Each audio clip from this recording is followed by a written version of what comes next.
പോയോ? ശ്രീ ഗുരു പ്രണാമം. ഓം അജ്ഞാനാതിമിരാന്തസ്യ ജ്ഞാനാഞ്ജനശലാകയ ചക്ഷുരുന്മീലിതം യേന തസ്മൈ ശ്രീ ഗുരവേ നമഃ.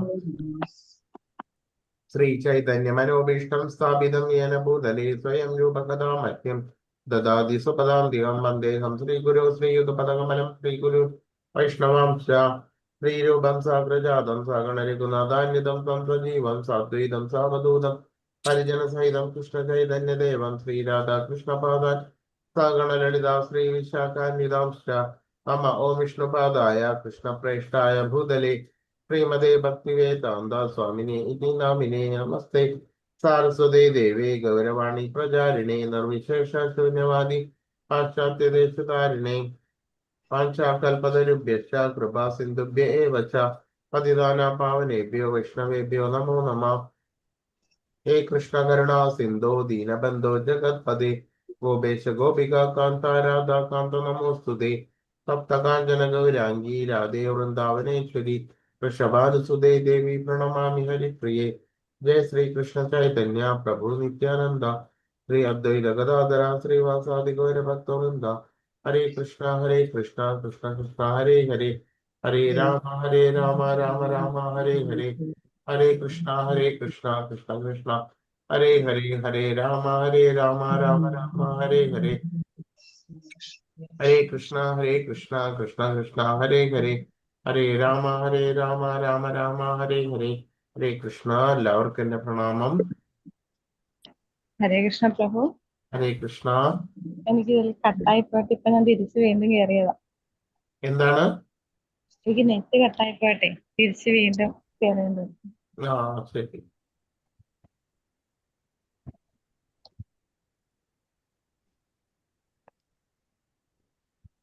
ഹരേ കൃഷ്ണ പ്രഭു. ഹരേ കൃഷ്ണ. ഹരേ കൃഷ്ണ.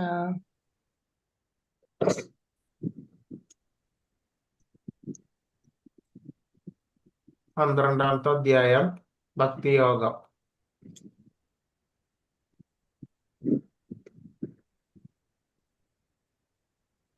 ഈ ഭക്തിയോഗം ഭഗവത്ഗീതയിലെ വളരെ ഭക്തന്മാർക്ക് വളരെ എന്താണ് ക്വസ്റ്റ്യൻസ് 11ന്റെ 11ന്റെ ഞാൻ ഇടാം, കുറച്ച് കഴിഞ്ഞാൽ ഇടാം. ഓക്കെ പ്രഭു. ഭക്തന്മാർക്ക് വളരെ പ്രധാനപ്പെട്ടതാണ്.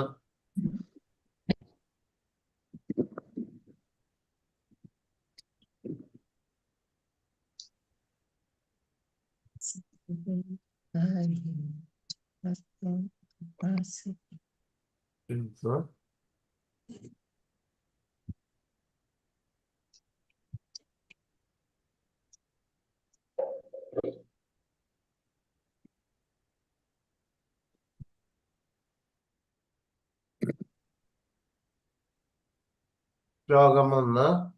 അർജുന ഉവാച ഏവം സതതയുക്തായേ ഭക്താംസ്ത്വാം പര്യുപാസതേ യേ ചാപ്യക്ഷരമവ്യക്തം തേഷാം യോഗവിത്തമ. അർജുനൻ ചോദിക്കുകയാണ്, എല്ലാ സമയവും അങ്ങയുടെ ഭക്തി സേവനത്തിൽ തന്നെ ഉചിതമായി ഏർപ്പെട്ടു പോരുന്നവരാരോ അതോ പ്രത്യക്ഷമല്ലാത്ത അവ്യക്ത ബ്രഹ്മത്തെ ഉപാസിക്കുന്നവരാരോ ആരാണ് കൂടുതൽ പരിപൂർണത ഉള്ളത് എന്ന് പറയുന്നു. അപ്പോൾ ഭഗവാനിൽ എത്തുവാൻ, ആ ഭഗവാന്റെ വിസ്തരണത്തിലേക്ക് എത്തുവാൻ, പ്രാപിക്കുവാൻ പലതരത്തിലുള്ള വഴികൾ അഥവാ യോഗങ്ങൾ ഉണ്ട്. അപ്പോൾ അതിൽ തന്നെ ആ ഭഗവാന്റെ ആ നിരാകാര തത്വത്തിൽ ഊന്നിക്കൊണ്ട് ബ്രഹ്മപദത്തിലേക്ക് എത്തുന്നവരും, അതുപോലെ തന്നെ ആ ഭഗവാന്റെ ആ ഭക്തി യോഗത്തിൽ ആ ഭക്തി കൊണ്ട് ഭഗവാനിലേക്ക് എത്തുന്നവരും ഉണ്ട്. ഭക്തിയുത സേവനത്തിലേക്ക് ഏർപ്പെട്ടിട്ട് ആ ഭഗവാനെ പ്രാപിക്കുന്നവരും അങ്ങനെയുള്ളവരും ഉണ്ട്. അതുകൊണ്ട് ആരാണ് ഏറ്റവും കൂടുതൽ പരിപൂർണത ഉള്ളത് എന്നാണ് അർജുനൻ ഭഗവാനോട് ചോദിക്കുന്നത്. പരമസത്യത്തെ സാക്ഷാത്കരിക്കാൻ ഉതകുന്ന വിവിധ പ്രക്രിയകളിൽ ഏറ്റവും ഉത്തമം ഭക്തിയോഗമാണ്. കൃഷ്ണന്റെ വ്യക്തിഗത രൂപത്തിൽ ആസക്തനാവുക എന്നതാണ് ഏറ്റവും ഉത്തമവും ലളിതവും ഏറ്റവും പെട്ടെന്ന് പറ്റാവുന്നതും. അപ്പോൾ ആ പരമസത്യത്തെ സാക്ഷാത്കരിക്കുന്ന ആ പലവിധ പ്രക്രിയകളുണ്ട് എന്നത് ഇതിൽ കൂടെ സ്പഷ്ടമാണ്. അതിൽ വച്ചിട്ട് ഏറ്റവും ഉത്തമം ഭക്തിയോഗമാണ്. കൃഷ്ണന്റെ വ്യക്തിഗത രൂപത്തിലാണ് ആ ഭക്തൻ ഭഗവാനെ ഭക്തിയുത സേവനത്തിൽ ആരാധിക്കുന്നത്. അപ്പോൾ അത് തന്നെയാണ് ഏറ്റവും ഉത്തമം. അത്യുത്കൃഷ്ടമായിട്ടുള്ള ആത്മീയ സാക്ഷാത്കാരം ആ കൃഷ്ണന്റെ വ്യക്തിഗത രൂപത്തോടുള്ള ഭക്തിയാണ്. കൃഷ്ണന്റെ വ്യക്തി രൂപത്തിൽ മനസ്സിനെ ഏകാഗ്രീകരിച്ച് ഭക്തി ശ്രദ്ധകളോടുകൂടി ആരാധിക്കുന്നവരാണ് യോഗത്തിൽ പൂർണ്ണത കൈവരിക്കുന്നത്. ശുദ്ധഭക്തൻ എല്ലായ്പ്പോഴും കൃഷ്ണ ഉപാസനയിൽ ഏർപ്പെട്ടിരിക്കുന്നു. അയാൾ കൃഷ്ണനെ ജപിക്കുന്നു. കൃഷ്ണന് വേണ്ടിയിട്ടാണ് ആ ഭഗവാന് വേണ്ടിയിട്ടാണ് 16 മാലകൾ ജപിക്കുന്നത്. കൃഷ്ണനെ കുറിച്ച് കേൾക്കുകയും വായിക്കുകയും ചെയ്യുന്നു. അപ്പോൾ അതെല്ലാം ആ കൃഷ്ണനിൽ ഭഗവാനിൽ ഭക്തി ഉണ്ടാകുന്നതിന് വേണ്ടിയിട്ടാണ് ഇത് ചെയ്യുന്നത്. ശ്രീ ഭഗവാനുവാച മയ്യാവേശ്യ മനോ യേ മാം നിത്യയുക്ത ഉപാസതേ ശ്രദ്ധയാ പരയോപേത തേ മേ യുക്തതമാ മത. പരമദിവ്യതമ പുരുഷൻ പറയുകയാണ്, എന്റെ വ്യക്തിരൂപത്തിൽ തന്നെ മനസ്സുറപ്പിച്ച് അതീന്ദ്രിയമായ ദൃഢവിശ്വാസത്തോടെ എല്ലായ്പ്പോഴും എന്നെ ആരാധിക്കുന്നതിൽ മുഴുകിയിരിക്കുന്നവരാണ് ഏറ്റവും പരിപൂർണത ഉള്ളതെന്ന് കരുതുന്നു. അപ്പോൾ ആ ഭഗവാന്റെ വിസ്തരണമാണ് നിരാകാരമായിട്ടുള്ള ബ്രഹ്മതത്വവും അതുപോലെ തന്നെ എല്ലാ ശരീരങ്ങളിലും കുടികൊള്ളുന്ന ആ പരമാത്മ തത്വത്തെയും യോഗികൾ ഉപാസിക്കുന്നു. അതോടൊപ്പം തന്നെ ആ ഭക്തന്മാർ ആ ഭഗവാന്റെ പരമദിവ്യോത്തമ പുരുഷനായിട്ടുള്ള ആ ശ്യാമള സുന്ദരമായിട്ടുള്ള വ്യക്തിഗത രൂപത്തിൽ മനസ്സുറപ്പിച്ചിട്ട് അതീന്ദ്രിയമായിട്ടുള്ള ദൃഢവിശ്വാസത്തോടെ ആ ഭഗവാനെ ആരാധിക്കുന്നതിൽ മുഴുകിയിരിക്കുന്നു. അപ്പോൾ അതിലെല്ലാം വെച്ചിട്ട് എന്താണ് ഭഗവാന്റെ വ്യക്തിഗതമായിട്ടുള്ള ആ രൂപത്തിൽ ആ ദൃഢവിശ്വാസത്തോടെ എല്ലായ്പ്പോഴും ആ ഭഗവാനെ ആരാധിക്കുന്ന ഭക്തന്മാർ പരിപൂർണത ഉള്ളവരെന്ന് ഭഗവാൻ കരുതുന്നു. ഏത്വക്ഷരമനിർദ്ദേശ്യം അവ്യക്തം പര്യുപാസതേ സർവത്ര ഗമചിന്യം ച കൂടസ്ഥമജലം ധ്രുവം സംയമേന്ദ്രിയ ഗ്രാമം സർവത്ര സമബുദ്ധയാ തേ പ്രാപ്നുവന്തി മാമേവ സർവഭൂതഹിതേ രതാ. എന്നാൽ ഇന്ദ്രിയങ്ങളെല്ലാം നിയന്ത്രിച്ച് എല്ലാവരിലും സമഭാവനയോടുകൂടി സർവജീവജാലങ്ങളുടെയും നന്മയിൽ തൽപരരായിക്കൊണ്ട് ഇന്ദ്രിയങ്ങൾക്ക് ഗോചരമല്ലാത്തതും അവ്യക്തവും സർവവ്യാപ്തവും അചിന്യവും സ്ഥിരവും മാറ്റമില്ലാത്തതും ഉറച്ചതും ആയ ആ നിരപേക്ഷ തത്വത്തിനെ ആ വ്യക്തി ശൂന്യസങ്കല്പത്തെ പൂർണ്ണമായി ഉപാസിക്കുന്നവരും അഥവാ ആ യോഗികളും എന്നെ തന്നെയാണ് ഉടൻ തന്നെ ഒടുവിൽ ആ ഭഗവാനെ തന്നെയാണ് പ്രാപിക്കുന്നത്. പരമദിവ്യോത്തമ പുരുഷനായ കൃഷ്ണനെ നേരിട്ട് ആരാധിക്കാതെ പരോക്ഷമായ പ്രക്രിയ ചെയ്യുന്നവരും ഒടുവിൽ കൃഷ്ണനെ എത്തിച്ചേരുന്നു. പൂർണ്ണമായിട്ടുള്ള സാക്ഷാത്കാരം കൃഷ്ണനെ സമീപിക്കുന്നത് കൊണ്ടേ നേടാൻ കഴിയൂ. ജ്ഞാനി അനേക ജന്മങ്ങൾക്ക് ശേഷം സർവവും വാസുദേവൻ എന്നറിഞ്ഞിട്ട് ഭഗവാനെ ആശ്രയിക്കുന്നു.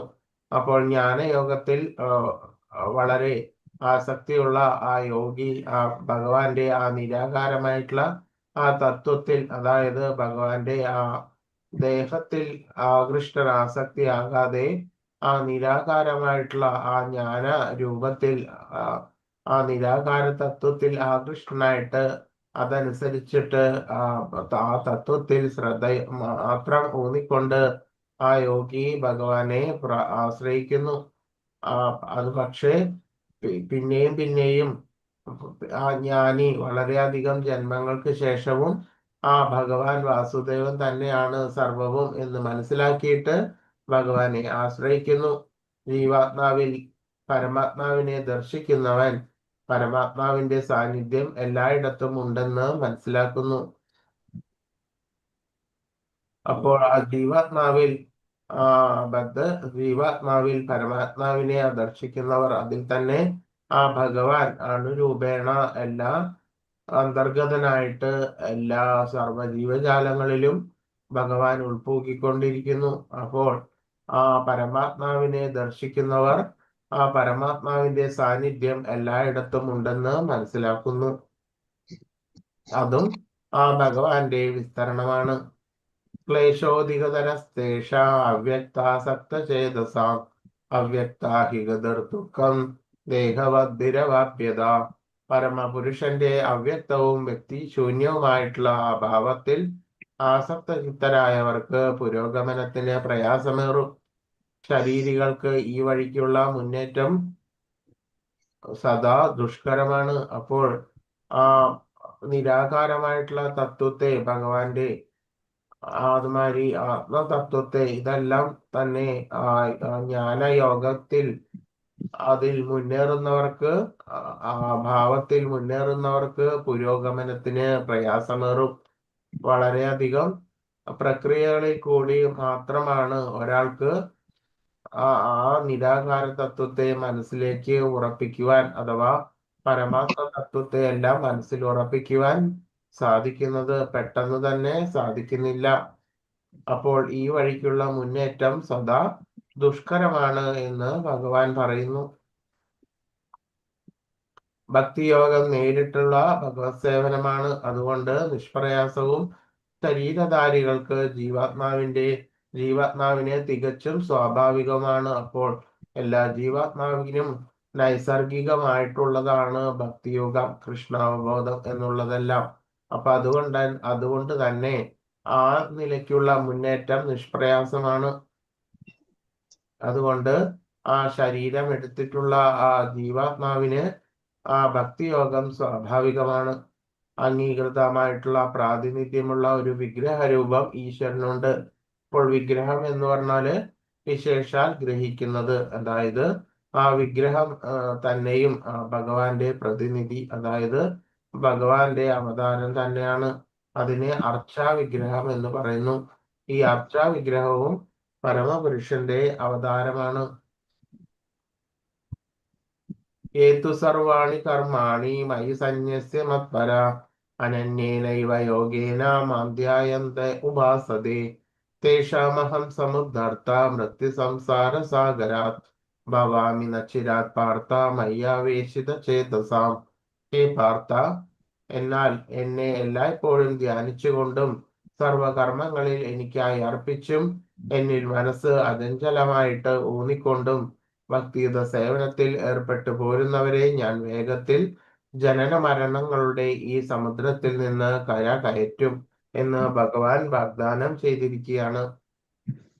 അതെന്താണ്? എന്നെ എല്ലായ്പ്പോഴും ധ്യാനിച്ചും ഏതു തരത്തിലുള്ള ആ കർമ്മങ്ങൾ ചെയ്തുകൊണ്ടിരിക്കുകയാണെങ്കിലും ആ ഭഗവാനെ തന്നെ സ്മരിച്ചും ധ്യാനിച്ചും ആ സർവകർമ്മങ്ങളും ഭഗവാനായിട്ട് അർപ്പിച്ചും ആ ഭഗവാനിൽ തന്നെ അചഞ്ചലമായിട്ട് മനസ്സ് ഊന്നിക്കൊണ്ടും ആ ഭക്തിയുത സേവനത്തിൽ ഏർപ്പെട്ടു പോരുന്നവരെ ഞാൻ വേഗത്തിൽ ജനന മരണങ്ങളുടെ ഈ സമുദ്രത്തിൽ നിന്ന് കരകയറ്റും എന്ന് ഭഗവാൻ വളരെ വ്യക്തമായിട്ട് പറയുന്നുണ്ട്. ഭക്തിയുത സേവനം കൊണ്ട് മാത്രമേ ഭഗവാന്റെ മൂല്യം അറിയുവാൻ സാധിക്കൂ. കൃഷ്ണനെ പ്രാപിക്കേണ്ടവർ കൃഷ്ണനിൽ തന്നെ മനസ്സുറപ്പിക്കുകയും കൃഷ്ണന് വേണ്ടി മാത്രം പ്രവർത്തിക്കുകയും വേണം. ഹരേ കൃഷ്ണ മഹാമന്ത്രം ജപം ഭക്തനെ ഭഗവാനിലേക്ക് ആകർഷിക്കുന്നു. അതോടൊപ്പം തന്നെ ആ ജപം നമ്മളിലുള്ള ആസക്തികളെല്ലാം കുറച്ചിട്ട് ആ ഭഗവാനിലേക്ക് നമ്മളെ അടുപ്പിക്കുന്നതിന് വേണ്ടിയിട്ടാണ്. അതാണ് ആ ഹരേ കൃഷ്ണ മഹാമന്ത്രത്തിന്റെ ലക്ഷ്യം. അപ്പോൾ ആ കൃഷ്ണനെ പ്രാപിക്കേണ്ടവർ കൃഷ്ണനിൽ തന്നെ മനസ്സുറപ്പിക്കുകയും ആ കൃഷ്ണന് വേണ്ടി മാത്രം പ്രവർത്തിക്കുകയും വേണം. ശ്രീകൃഷ്ണ ഭഗവാന്റെ സേവനത്തിൽ ഭക്തിപൂർവം മുഴുകിയിരിക്കുന്ന ഒരാൾക്ക് ഭഗവാനുമായിട്ട് നേരിട്ടുള്ള ബന്ധമാണ് ഉള്ളത്.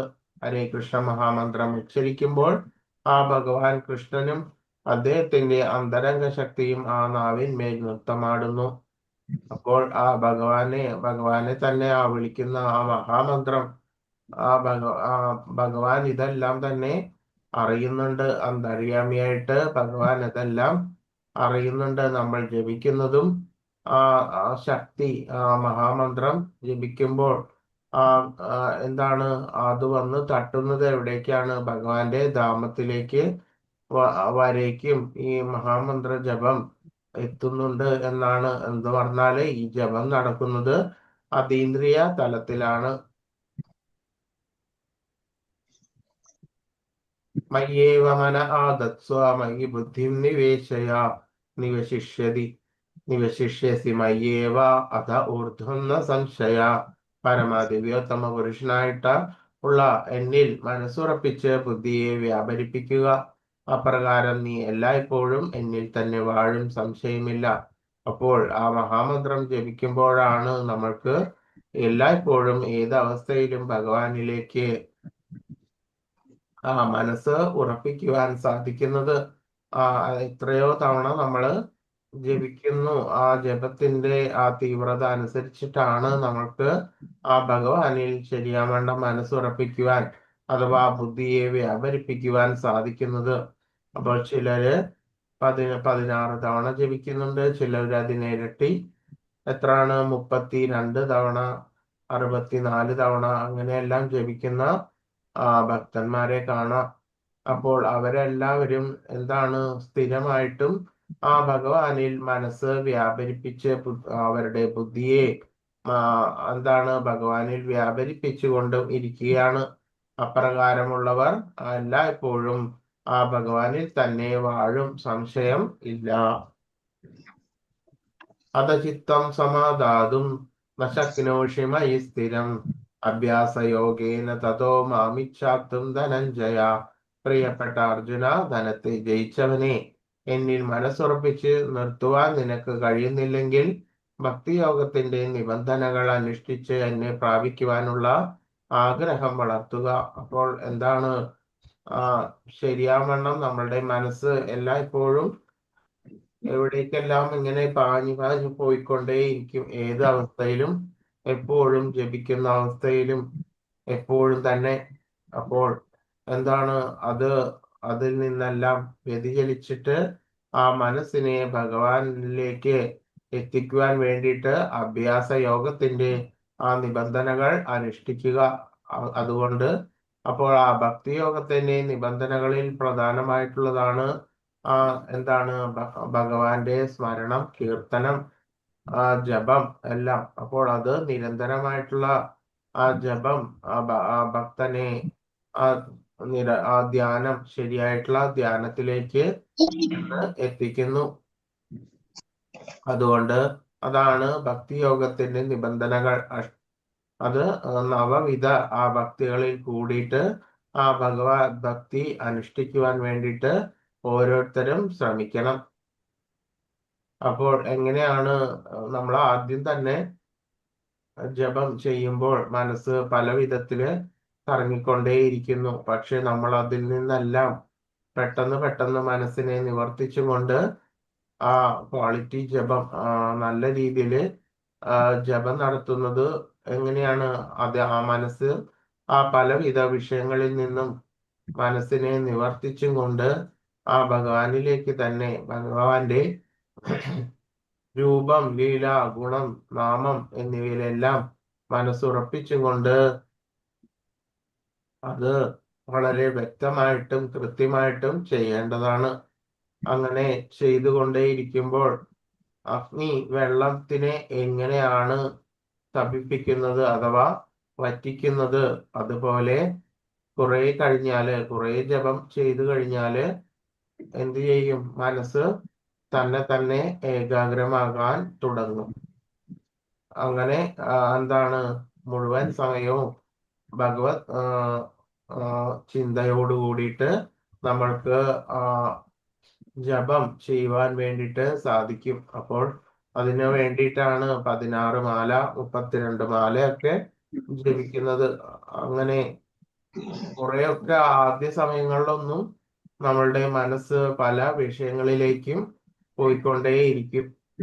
പക്ഷെ അതൊന്നും അപ്പൊ അതിലെല്ലാം അത് അപ്പം എന്ത് ചെയ്യും, ചില ആൾക്കാര് ആ മാല അവിടെ വെച്ചിട്ട് വേറെ ഏതെങ്കിലും ജോലിയിൽ മുഴുകും. എന്ന് പറഞ്ഞാല് മനസ്സിനൊരു സ്ഥിരത, അതുമാതിരി ജപത്തിനൊരു രുചി ഇതൊന്നും കിട്ടുന്നില്ല എന്ന് മനസ്സിലാക്കിയിട്ട് ആ ജപം ഉപേക്ഷിക്കുവാൻ പാടില്ല എന്നതാണ് നമ്മള് പിന്നെയും പിന്നെയും സർവശക്തിയോട് കൂടിയിട്ടും ആ ഭഗവാനെ ഭഗവത് സ്മരണ ചെയ്യുന്നതിന് വേണ്ടിയിട്ട് ജപിക്കുന്ന സമയത്ത് മനസ്സിനെ പല വിഷയങ്ങളിൽ നിന്നും നിവർത്തിക്കുക. അതാണ് അഭ്യാസം എന്ന് പറയുന്നത്. അതനുസരിച്ചുകൊണ്ട് ആ അഭ്യാസത്തോടു കൂടിയിട്ട് നിശ്ചയമായും ആ ദൃഢനിശ്ചയത്തോടു കൂടിയിട്ടും എന്ത് ചെയ്യണം, ആ ജപത്തിലേക്ക് മുഴുകേണ്ടതാണ്. അങ്ങനെ ആ 16, 20 മാലയൊക്കെ ജപിക്കുന്ന സമയത്ത് ആവുമ്പോഴേക്കും എന്താണ് ഉണ്ടാവുക, മനസ്സ് സ്ഥിരമായിട്ടും ആ ഭഗവാനിലേക്ക് ലയിച്ച് ചേർന്നിട്ടുണ്ടാകും. ആരൊക്കെയുണ്ട് ഇവിടെ 16 മാല ജപിക്കുന്നത്? ആരൊക്കെയുണ്ട് പറയൂ.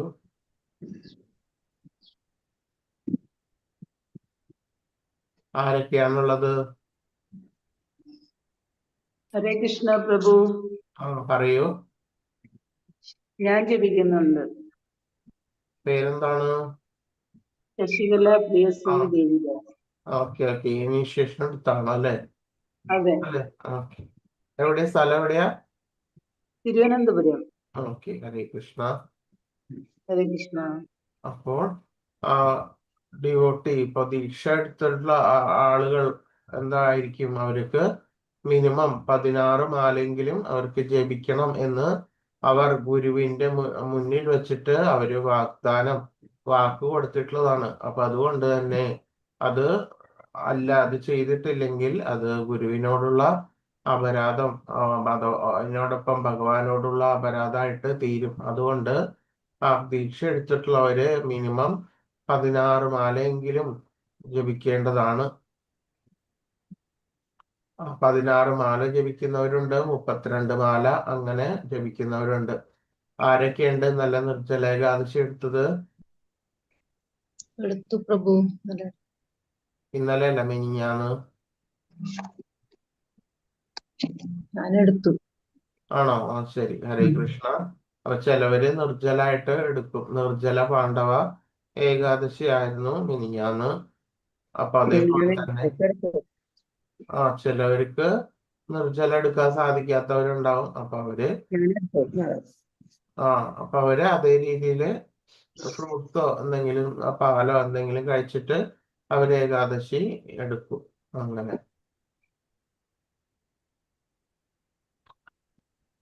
ഭക്തിയോഗം എന്നാൽ ഇന്ദ്രിയങ്ങളുടെ ശുദ്ധീകരണമാണ്. ഭക്തിയോഗത്തിന് വിധിപൂർവമായിട്ടുള്ള ചില നിയമങ്ങളുണ്ട്. അപ്പോൾ ആ ഭക്തിയോഗത്തിനും അഷ്ടാംഗ യോഗം എന്നുള്ള രീതിയില് ആ ഭക്തിയോഗത്തിനും അതിൻ്റെതായിട്ടുള്ള ക്രമങ്ങളും നിബന്ധനകളും എല്ലാം ഉണ്ട്. അപ്പോൾ അതിൽ ഏറ്റവും പ്രധാനപ്പെട്ടതാണ് ഒരു ഗുരുവിന്റെ ഉപദേശം അനുസരിച്ചിട്ടുള്ള ആ ദിനചര്യകളെല്ലാം ചിട്ടപ്പെടുത്തണം. പ്രഭാതത്തിൽ ഉണർന്ന് സ്നാനം, ക്ഷേത്ര ദർശനം, ഹരേ കൃഷ്ണ മഹാമന്ത്ര ജപം, പൂക്കൾ ശേഖരിക്കുക, നിവേദ്യം തയ്യാറാക്കുക, പ്രസാദം ഭക്ഷിക്കുക, ഇതെല്ലാം തന്നെ രാവിലെ ചെയ്യേണ്ടതാണ്. അപ്പോൾ അതിനു വേണ്ടിയിട്ടാണ് രാവിലെ നിങ്ങൾക്ക് പെട്ടെന്ന് ക്ഷേത്ര ദർശനത്തിനുള്ള ഒരു അത് ചെയ്യാൻ ചിലവർക്ക് ക്ഷേത്രം വളരെ ദൂരെയാണെങ്കിലും ഇപ്പോൾ ഭഗവാന്റെ ആരതി എല്ലാം ഓൺലൈനിൽ ദർശിക്കുവാൻ വേണ്ടിയിട്ട് സാധിക്കും. എങ്കിൽ പോലും നമ്മള് ഭഗവാന്റെ അടുത്തുള്ള ഭഗവാന്റെ ക്ഷേത്രങ്ങളിലോ അല്ലെങ്കിൽ നമ്മളുടെ വീട്ടിലോ തന്നെ ഒരു പൂജാമുറി ഉണ്ടാക്കിയിട്ട് അവിടെ ദർശനം ചെയ്യുക. അതാണ് സ്നാനം ചെയ്യുക, അതിനുശേഷം ക്ഷേത്ര ദർശനം ചെയ്യുക, ഹരേ കൃഷ്ണ മഹാമന്ത്രം ജപിക്കുക, ഭഗവാന് വേണ്ടി പൂക്കൾ ശേഖരിക്കുക, നിവേദ്യം തയ്യാറാക്കുക, അതുമാതിരി ക്ഷേത്രം വൃത്തിയാക്കുക. ഇതെല്ലാം തന്നെ ഭഗവാന്റെ ഭക്തിയുത സേവനമാണ്. എന്നിട്ട് ഭഗവാന് പ്രസാദം വളരെ ശുദ്ധിയോടെ ഉണ്ടാക്കുക. അതിനുശേഷം പ്രസാദം ഭഗവാന് എന്താണ് നിവേദ്യം തയ്യാറാക്കി അത് ഭഗവാന് നിവേദിച്ചിട്ട് ആ പ്രസാദം ഭക്ഷിക്കുക. ഇതെല്ലാം തന്നെ ആ ഗുരുവിന്റെ ആ നിർദ്ദേശാനുസരണം ചെയ്യേണ്ടതാണ്. ശുദ്ധ ഭക്തന്മാരിൽ നിന്ന് അതിനുശേഷം ശുദ്ധ ഭക്തന്മാരിൽ നിന്ന് ഈ ശാസ്ത്ര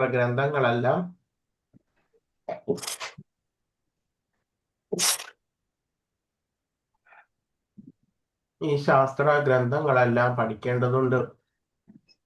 അതാണ് ഭാഗവതം, ഭഗവത്ഗീത ഇവരുടെ എല്ലാം ശ്രവണം. ഇപ്രകാരം ഭക്തിയോഗം പരിശീലിക്കുന്നത് കൊണ്ട് ആരെയും ഭഗവത് പ്രേമ തലത്തിലേക്ക് എത്തിക്കാം. ഭഗവത് കർമ്മങ്ങൾ ചെയ്യുന്നത് കൊണ്ട് ഒരാൾക്ക് തന്നെ ആ പരിപൂർണ നിലയിലേക്ക് എത്തുവാൻ സാധിക്കുന്നു. അഭ്യാസേഭ്യ സമർത്ഥോസി മത്കർമ്മ പരമോ ഭവ മദർത്ഥമഭി കർമാണി കുർവൻ സിദ്ധിമവാപ്സ്യസി. ഭക്തിയോഗത്തിന് വേണ്ടുന്ന നിബന്ധനകൾ അനുഷ്ഠിക്കാൻ നിങ്ങൾക്ക് ആ കഴിവില്ലെങ്കിൽ എനിക്ക് വേണ്ടി പ്രവർത്തിക്കുവാൻ ശ്രമിക്കൂ. എനിക്കായി പ്രവർത്തിക്കുന്നത് കൊണ്ട് തന്നെ നീ പരിപൂർണതയിലേക്ക് എത്തും. അതൈതപ്യശക്തോസി കർത്തും മദ്യോഗമാശ്രിത സർവകർമ്മ ഫലത്യാഗം തതഃകുര്യതാത്മവാൻ. എന്നെ കുറിച്ചിട്ടുള്ള ഈ ബോധത്തോടു കൂടിയിട്ട് പ്രവർത്തിക്കുവാൻ നിനക്ക് കഴിയുന്നില്ലെങ്കിൽ സർവ കർമ്മഫലങ്ങളെയും ത്യജിച്ചിട്ട് ആത്മസ്ഥിതനായിട്ട് തീരാൻ ശ്രമിക്കുക. കൃഷ്ണാബോധത്തിന് മനഃശുദ്ധീകരണ ശക്തി സ്വയമായുള്ളത് കൊണ്ട് അതിനെ മറ്റൊന്നിനെയും ആശ്രയിക്കേണ്ടതില്ല. അപ്പോൾ ആ കൃഷ്ണാബോധം നൈസർഗികമായിട്ടുള്ള ആ ഭഗവാനെ കുറിച്ചിട്ടുള്ള ആ ബോധത്തിന് നമ്മളെ സ്വയം ശുദ്ധീകരിക്കുവാൻ സാധിക്കും. അതായത് മനഃശുദ്ധീകരണ ശക്തി സ്വയമേവ അതിനുണ്ട്. അതുകൊണ്ട് തന്നെ അതിന് മറ്റൊന്നും ആശ്രയിക്കേണ്ടതില്ല. മറ്റു തരത്തിലുള്ള ആ യോഗ പ്രക്രിയകളിൽ കൂടെ ഒന്നും തന്നെ പോകേണ്ട കാര്യം ഇല്ല. അതിന് ആ ജപസമയത്ത് തന്നെ നമ്മൾക്ക് സ്വയം ആ മനഃശുദ്ധീകരണ ശക്തി നമ്മൾക്ക് താനെ വന്നുകൊള്ളും. സാമൂഹിക സേവനം, സാമുദായ സേവനം, രാജ്യസേവനം, രാജ്യത്തിന് വേണ്ടിയിട്ടുള്ള ത്യാഗം, ഇവ കൊണ്ട് ഒരു കാലത്ത് ശുദ്ധഭക്തി പൂർവം ഭഗവത് സേവനത്തിൽ ഏർപ്പെടാവുന്ന ആ നിലയിലേക്ക് ഉയരാം. അപ്പോൾ നമ്മൾ പലതരത്തിലുള്ള കർമ്മങ്ങൾ ചെയ്യുന്നുണ്ട് എങ്കിൽ പോലും അത് ആ ഭഗവാനിൽ അർപ്പിച്ചും കൊണ്ട് ചെയ്യുമ്പോൾ ഈ ഒരു ശുദ്ധ ഭഗവത് സേവനത്തിലേക്ക് ഉയരാൻ വേണ്ടിയിട്ടും സാധിക്കും. ആ കർമ്മ യോഗം കൂടിയിട്ട് എന്താണ് ഭഗവത് ഭക്തിയോടുകൂടി ചെയ്യുമ്പോൾ അത് ഭക്തിയോഗമായിട്ട് മാറുന്നു. ആ ഭഗവത് സേവനമായിട്ട് മാറുന്നു. അതും ഭഗവാനിലേക്ക് എത്തുവാനുള്ള പാതയാണ്. ഭക്തിപൂർവമായിട്ടുള്ള സേവനം രണ്ടു വിധമുണ്ട്. എന്താണ്? നിബന്ധനകൾക്ക് വഴങ്ങിക്കൊണ്ടുള്ള സേവനം, പരമദിവ്യോത്തമ പുരുഷനിൽ സമ്പൂർണ്ണ പ്രേമാസക്തിയോടുകൂടിയിട്ടുള്ള സേവനം.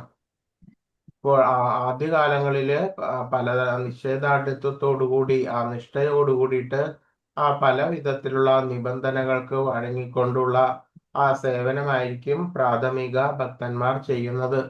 ആ ഗുരുവിന്റെ ആ നിർദ്ദേശമനുസരിച്ച് പലവിധ നിബന്ധനകൾക്ക് ഇത്ര സമയത്ത് ഇന്ന സമയത്ത് സ്നാനം ചെയ്തിട്ട് ക്ഷേത്ര ദർശനം, ക്ഷേത്ര പ്രദക്ഷിണം, അതുമാതിരി ഭഗവാന്റെ ആരതി ദർശനം, ഇതെല്ലാം വളരെ ഇന്ന സമയത്ത് കൃത്യമായിട്ട് ചെയ്ത് കൊണ്ടുള്ള ആ നിബന്ധനകൾക്ക് വഴങ്ങിക്കൊണ്ടുള്ള സേവനമായിരിക്കും പ്രാഥമികമായിട്ട് ആദ്യം ചെയ്യുന്നത്. പിന്നെയാണ് അത് വളരെയധികം സ്ഥിരമായിട്ടും ഉറച്ചുകൊണ്ട് മുന്നോട്ട് പോകുമ്പോഴാണ് ആ പരമദിവ്യോത്തമ പുരുഷനിൽ സമ്പൂർണ്ണ പ്രേമാസക്തിയോട് കൂടിയിട്ടുള്ള സേവനം വരുന്നത്. അപ്പോഴാണ് നമുക്ക് ആ ഭഗവാനിൽ സ്നേഹവും ആസക്തിയും എല്ലാം തന്നെ ഉണ്ടാകുന്നത്. അങ്ങനെ വരുമ്പോഴാണ് എന്ത് വരുന്നത്? അത് ഭക്തിയോഗം നൈസർഗികമായിട്ട് നമ്മൾക്ക് എപ്പോഴും എവിടെയും വച്ചിട്ട് ചെയ്യുവാൻ തോന്നുന്നത്. അപ്പോൾ ഒരു ഉപമ പറയുന്നത് പോലെ നമ്മളുടെ വീട്ടിലുള്ള കുട്ടികൾ, ചെറിയ കുട്ടികൾ, അവരവരുടെ അതായത് മക്കൾ, അവരോടുള്ള സ്നേഹം കൊണ്ടാണ് നമ്മൾ അവർക്ക് വേണ്ടിയിട്ട് പലവിധ സേവനങ്ങളും അവർക്ക് ആവശ്യമുള്ള കാര്യങ്ങളെല്ലാം നമ്മൾ ചെയ്ത് കൊടുക്കുന്നത്. അപ്പോൾ സ്നേഹമില്ലെങ്കിൽ നമ്മൾ അങ്ങനെ ചെയ്തു കൊടുക്കൂ? പറയൂ. വെറുപ്പാണ് അതിന് പകരം ആ കുട്ടികളോട് എന്ന് പറയണ്ടെങ്കിൽ, അതായത് ഉദാസീനത്വം, നമുക്ക് വേറെ എന്തെങ്കിലും കാര്യങ്ങൾ ഉണ്ടാവും, അവരോട് താല്പര്യമില്ല, അങ്ങനെയാണെങ്കിൽ നമ്മൾ അവർക്ക് വേണ്ടിയിട്ട് ചെയ്തു കൊടുക്കുക നമുക്ക് തോന്നുമോ? പറയൂ. ഇല്ല. ഇല്ല. അപ്പോൾ അതുകൊണ്ട് അതേപോലെ തന്നെയാണ് ഇവിടെയും നമ്മള് ഈ ആദ്യ ഘട്ടങ്ങളിൽ നമുക്ക് ആ പ്രേമം, ഇഷ്ടം, ആ സ്നേഹം, ഇതൊന്നും ചില സമയത്ത് ഭഗവാനോട് തോന്നിയിട്ടുണ്ടാവില്ല. എങ്കിൽ പോലും അത് നിഷ്ഠയോട് കൂടിയിട്ടുള്ള ആ ഭക്തി ചെയ്യുന്ന സമയത്താണ് പിന്നീട് അത് പ്രേമഭക്തിയായിട്ട് മാറുന്നത്. അങ്ങനെ വരുമ്പോൾ ആ ഒരു അമ്മയ്ക്ക് കുട്ടിയോടെന്ന പോലെയുള്ള ആ റിലേഷൻഷിപ്പ് ഏത് വിധത്തിലായാലും ദാസ്യഭാവമായിരിക്കും ചിലവർക്ക് സഖ്യഭാവമായിരിക്കും, എന്ത് തന്നെയായാലും ആ ഒരു ബന്ധം ഭഗവാനുമായിട്ട് നിലനിർത്തുവാൻ വേണ്ടിയിട്ട് രണ്ടാമത്തെ ഘട്ടത്തില് സാധിക്കുന്നു. ചിലവർക്കാകട്ടെ ആ പൂർവ സഞ്ചിതമായിട്ടുള്ള ആ പുണ്യ കർമ്മങ്ങൾ, ആ സാത്വിക കർമ്മങ്ങൾ ചെയ്യുന്നത് മൂലം തന്നെ വളരെ പെട്ടെന്ന് തന്നെ ആ ഭഗവാനിൽ ആകൃഷ്ടനാകുന്നു. അത് ഓരോരുത്തരുടെയും ആ കർമ്മഫലത്തിന്റെ തീവ്രത അനുസരിച്ചിട്ടായിരിക്കും ആ ഭഗവാനോടുള്ള ബന്ധത്തിന്റെ തീവ്രത. ചിലവർക്ക് വളരെ പെട്ടെന്ന് തന്നെ ആ ഭഗവാനായിട്ടുള്ള ബന്ധം സ്ഥാപിക്കാൻ കഴിയുന്നു. ചിലവർക്കാകട്ടെ എന്താണ് പല ഇയേഴ്സ്, പല വർഷങ്ങൾ തന്നെ വേണ്ടി വന്നിരിക്കാം. ചിലർക്കാകട്ടെ ഒരു ജന്മമോ അതോ 2 3 ജന്മമോ വേണ്ടി വന്നിരിക്കാം. ഇതെല്ലാം തന്നെ എന്താണ് ആ പൂർവ സഞ്ചിതമായിട്ടുള്ള ആ കർമ്മം തീരുന്ന അവസ്ഥ, കർമ്മം തീരുന്ന അവസ്ഥയിൽ മാത്രമായിരിക്കും ആ ഭഗവാനോടുള്ള ആ പ്രേമം, ആ നൈസർഗികത നമ്മളിലേക്ക് എത്തിച്ചേരുന്നത്. അതല്ലാതെ ആസക്തിയോട് കൂടിയിട്ടുള്ള ആ ഭോഗവും അതേപോലെ അത്തരത്തിലുള്ള പ്രവർത്തനങ്ങളും അതുമാതിരി അതിനോടൊപ്പം തന്നെയുള്ള ആ കർമ്മഫലങ്ങളും, സഞ്ചിതമായിട്ടുള്ള ആ കർമ്മഫലങ്ങളും നമ്മളിൽ പേറുമ്പോൾ നമ്മൾക്ക് ഒരിക്കലും ഭഗവാനിൽ ആ ഭക്തി തോന്നുകയില്ല. അതുകൊണ്ടാണ് ആ പലവിധ നിബന്ധനകൾക്ക് വഴങ്ങിക്കൊണ്ട് എന്തൊക്കെയാണ് ആ നവവിധ ആ ഭക്തികൾ എല്ലാം ചെയ്യുവാൻ വേണ്ടിയിട്ട് പറയുന്നത്. അതുമാതിരി ആ തിരുനാമ ഉച്ചാരണം, എന്താണ് പൂർവ സഞ്ചിതമായിട്ടുള്ള പാപകർമ്മങ്ങൾ, ആ കർമ്മ ഫലങ്ങൾ എല്ലാം തന്നെ നശിപ്പിച്ചിട്ട് ആ അഴുക്കുകളെല്ലാം മനസ്സിൽ നിന്ന് മാറ്റിയിട്ട്, കാലുഷ്യങ്ങളെല്ലാം മാറ്റിയിട്ട് നൈസർഗികമായിട്ടുള്ള അവബോധം, അതായത് ഭക്തിയുത സേവനത്തിലേക്ക്, ആ കൃഷ്ണബോധത്തിലേക്ക് നമ്മളെ കൊണ്ട് എത്തിക്കുന്നു.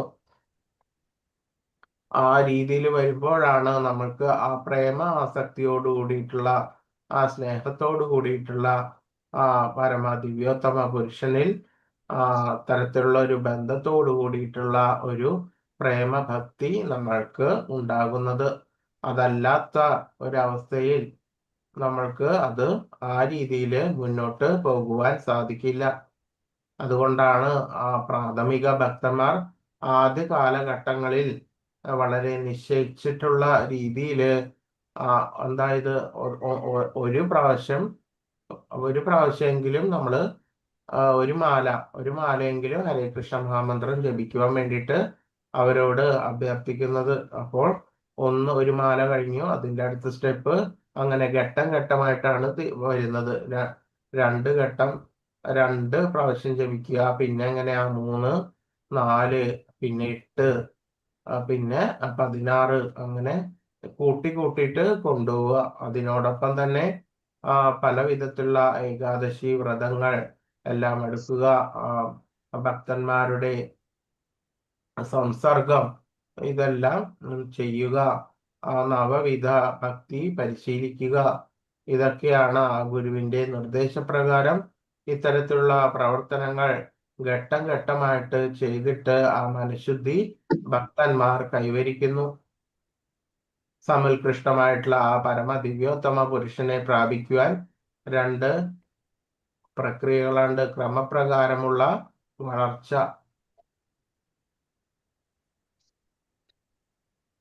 ക്രമപ്രകാരമുള്ള ആ വളർച്ചയും പിന്നെ എന്താണ് ആ പ്രേമ ഭക്തിയോട് കൂടിയിട്ട് ശരിയാവണ്ണമുള്ള ആ നിബന്ധനകൾക്ക് വഴങ്ങിയിട്ടുള്ള ആ സേവനവും അതിനുശേഷം വരുന്ന ആ പ്രേമ ഭക്തിയും.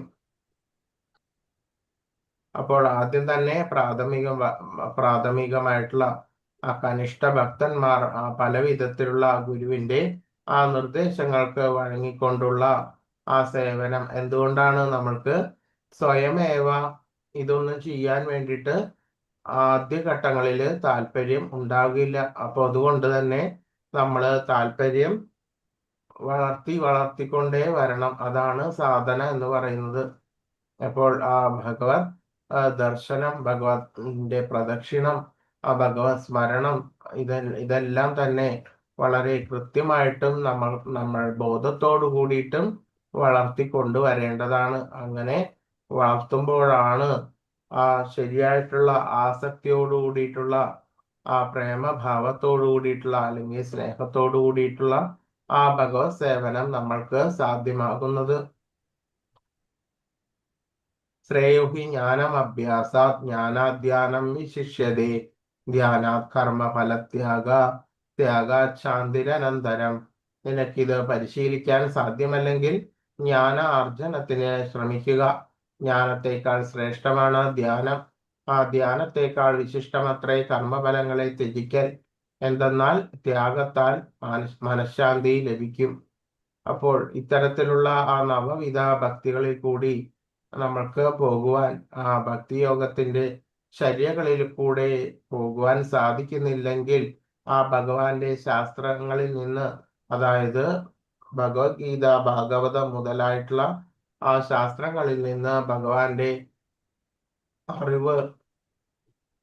അറിവെല്ലാം നേടിയിട്ട് ആ ജ്ഞാനം ഭഗവാനെ കുറിച്ച് മനസ്സിലാക്കിയിട്ട് ആ ഭഗവാനെ കുറിച്ചിട്ട് ധ്യാനിക്കുക. ആ ധ്യാനം എന്ന് പറഞ്ഞാല് എന്താണ്? വേറെ പ്രവർത്തികളൊന്നും ചെയ്യാതെ, മറ്റു തരത്തിലുള്ള ആ നവവിധ ഭക്തികളൊന്നും ചെയ്യാതെ ധ്യാനത്തിന് ശ്രമിക്കുക. നിരർഗളമായിട്ടുള്ള ആ ഭഗവാന്റെ സ്മരണം തന്നെയാണ് ധ്യാനം എന്ന് പറയുന്നത്. അപ്പോൾ നമ്മള് മാല ജപിക്കുന്ന സമയത്ത് നമ്മൾ ഹരേ കൃഷ്ണ മഹാമന്ത്രം ജപിച്ചുകൊണ്ടേയിരിക്കും. അപ്പോൾ ഓരോ പ്രാവശ്യം നമ്മൾ ഹരേ കൃഷ്ണ മഹാമന്ത്രം ജപിക്കുമ്പോഴും നമ്മള് ഭഗവാനിലാണ് മനസ്സ് ഊന്നുന്നത്. ഓരോ പ്രാവശ്യവും മന്ത്രം ജപിക്കുമ്പോഴും ഓരോ പ്രാവശ്യവും ഭഗവാന്റെ നാമം, രൂപം, ഗുണം, ലീലകൾ എന്നിവയിൽ മനസ്സ് ഊന്നിക്കൊണ്ടാണ് നമ്മൾ ജപിക്കുന്നത്. അപ്പോൾ ആ ജപിക്കുന്ന സമയം എന്താണ്? ഓരോ മാല ജപിക്കുമ്പോഴും ഒരു സ്മരണം നടക്കുന്നു. അപ്പോൾ കൃത്യമായിട്ടും നിരർഗളമായിട്ടും കണ്ടിന്യൂസ് പ്രോസസ്സ്, നിരർഗളമായിട്ട് ഭഗവാന്റെ എന്താണ് മനനം അല്ലെങ്കിൽ അതാണ് ഭഗവത് സ്മരണമാണ് ധ്യാനമായിട്ട് വരുന്നത്. നിരർഗളത്വം, അതായത് കണ്ടിന്യൂറ്റി കിട്ടണം. എന്ന് പറഞ്ഞാല് ഇടയ്ക്ക് വെച്ചിട്ട് മനസ്സ് എന്താണ് മറ്റു വിഷയങ്ങൾ വ്യാപരിക്കാതെ കൃത്യമായിട്ടും വളരെ കുറഞ്ഞ ഒരു സമയം തുടങ്ങി നമ്മൾ പരിശീലിച്ചു തുടങ്ങണം.